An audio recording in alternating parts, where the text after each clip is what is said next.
Kalau kau nak jadi orang hebat, 4 benda. Pertama, jangan main game. Kedua, jangan tengok movie drama. Ketiga, jangan couple. Keempat, usaha kukuhkan bahasa Arab. Bila saya tak main game, saya baru sedar yang hidup aku bukan tak cukup masa, tapi aku banyak buang masa. So bila saya tinggalkan game, saya dapat rasa keberkatan masa. Nak tengok movie drama boleh, kalau tak ada aurat ke apa boleh lah. Tapi hampir semua movie drama zaman sekarang ada aurat kan. Betul. Dengan pelakon pergaulan bebas, pegang-pegang tangan, peluk-peluk, cium-cium pun ada. Kadang-kadang tak ada sensor. So bila saya start tak tengok benda-benda tu, menjaga pandangan saya daripada melihat hal-hal yang salah tersebut, saya rasa kemanisan beribadah. Sebab bila Nabi kata, kalau kamu menundukkan pandangan daripada melihat benda yang haram, Allah akan gantikan dengan kemanisan dalam beribadah. Saya dapat rasa benda tu bila saya tinggal benda tu.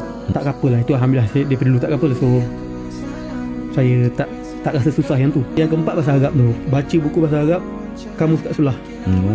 Try nak bagi fahaman. Boleh, buku tu ada terjemahan Melayu. Yalah. Tapi saya cabar diri saya tak nak baca terjemahan. Saya nak cuba cari. Bila saya buat 4 benda tu, saya boleh kata kehidupan saya totally berubah. Totally berubah.